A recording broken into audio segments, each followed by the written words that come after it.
Halo semua, salam sejahtera Malaysia. Selamat datang ke channel Fels Lifestyle. Untuk Anda Bapak yang amat dihormati, terima kasih kerana masih setia bersama di dalam channel ini. Saudara-saudara, di Malaysia, kita berbilang agama, berbilang kaum dan bangsa. Kita kena menghormati satu dengan yang lain. Kita kena menghormati undang-undang, perlembagaan, dan terutamanya kita wajib menghormati Raja-Raja Melayu yang di Pertuan Agong. Nah, saudara-saudara, apa yang berlaku kepada mana-mana individu ataupun pihak yang cuba untuk menyentuh sensitiviti Raja-Raja Melayu, apatah lagi menghina Raja-Raja Melayu. Dan perkara ini amat ditolak oleh saya sendiri sebagai admin di dalam channel ini. Nah, saudara-saudara, tuan-tuan dan puan, melalui satu artikel daripada Harapan Daily, selepas Sheikh Gubad Papagomo pula didakwa pagi ini kes hina agong bertarik 2 Mei 2024. Manakala di dalam artikel yang sama iaitu Harapan Daily juga berkongsi pada 2 Mei 2024, Papagomo tak mengaku hasut datangkan kebencian terhadap Agong. Nah, siapapun juga pihak seperti yang saya cakap tadi, sebentar tadi, mana-mana pihak ataupun individu yang cuba untuk menyentuh sensitiviti Raja-Raja Melayu, apatah lagi menghina Raja-Raja Melayu, perlu dikenakan tindakan undang-undang ataupun hukuman yang berat agar ini bukan menjadi satu normal di Malaysia. Bukan menjadi satu ikutan kerana perkara ini amat tidak baik. Di dalam artikel, selepas Cik Gubad, kini giliran rakannya pula akan didakwa di mahkamah atas kenyataan menimbulkan kebencian kepada Yang di-Pertuan Agong Sultan Ibrahim. Blogger kontroversi Papagomo difahamkan akan didakwa pagi ini di Mahkamah Magistrat mengikut Seksyen 4 dalam kurungan 1 Akta Hasutan 1948 pada 9 pagi. Sebelum ini, bekas Exco Pemuda UMNO itu dilapor ditahan atas kenyataannya yang mengaibkan Yang di-Pertuan Agong Sultan Ibrahim. Menerusi video berdurasi 2 minit 46 saat, dia didakwa mengeluarkan kenyataan berhubung isu kekemat dan mempersoalkan tindakan Sultan Ibrahim berjumpa dengan pemilik kekemat. Selain itu, dalam video terbabit, terdapat tuduhan dibuat menyatakan Sultan Ibrahim yang mengarahkan Cik Gubad atau nama sebenarnya Badrul Hisham Shaharin, 45, dituduh di mahkamah di bawah Akta Hasutan. Terdahulu Cik Gubad yang juga ahli jawatan kuasa penerangan bersatu mengaku tidak bersalah di mahkamah session atas dua tuduhan memfitnah dan menghasut untuk merosakkan nama baik Yang di-Pertuan Agong. Di dalam artikel, Papagomo tak mengaku hasut datangkan kebencian terhadap Agong. Wan Muhammad Azri Wanderis atau lebih dikenali sebagai Papagomo mengaku tidak bersalah di mahkamah session atas pertuduhan menghasut yang mendatangkan kebencian terhadap Yang di-Pertuan Agong Sultan Ibrahim.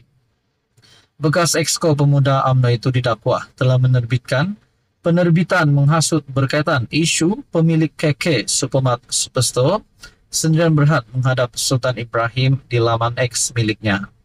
Mengikut pertuduhan, Papagomo didakwa membuat penerbitan menghasut menerusi aplikasi X Se-Azri di sebuah kondominium di Bukit Bintang pada jam 12.30 hari Isnin lalu. Pendakwaan pengikut perenggan 4 dalam kurungan 1 dalam kurungan C Akta Hasutan 1948, Akta 15, yang boleh dihukum di bawah subsection 4 dalam kurungan 1, akta sama yang membawa hukuman denda tidak lebih 5,000 atau penjara maksimum 3 tahun atau kedua-duanya sekali jika disabitkan kesalahan. Nah, saudara-saudara yang amat dihormati, tuan-tuan dan puan, apa komen Anda berkaitan dengan isu ini? Anda boleh komen di bawah. Sekian saja, teruskan bersama di dalam channel ini untuk info yang seterusnya. Halo semua, salam sejahtera Malaysia. Tuan-tuan dan puan yang amat dihormati, selamat datang ke channel Fels Lifestyle. Terima kasih karena masih setia bersama di dalam channel ini.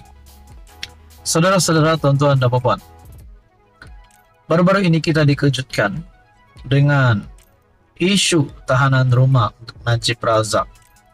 Kita dikejutkan juga dengan kenyataan peguam rumah Najib boleh jadi penjara. Bahkan baru-baru ini juga Badan Peguam Malaysia di dalam artikel menyatakan bahwa ingin mengetepikan pengampunan yang diterima oleh Najib Razak. Nah, saudara-saudara, berkaitan dengan ini, saya menyadari sesuatu perkara di mana siapapun pihak yang bersalah perlu dikenakan tindakan undang-undang. Nah, kita bercakap tentang isu lain pula yang sama, yaitu berkaitan dengan penjara 12 tahun dikekalkan. Tapi bukan untuk Najib Razak. Seperti yang kita tahu, pengampunan Najib Razak 12 tahun penjara kepada 6 tahun dan denda RM 210 juta kepada RM 50 juta. Tapi yang kali ini pula, penjara 12 tahun kekal adalah untuk Siti Bainun. Di dalam artikel daripada Malaysia Kini, aniaya bela, Mahkamah tolak rayuan Siti Bainun, penjara 12 tahun kekal.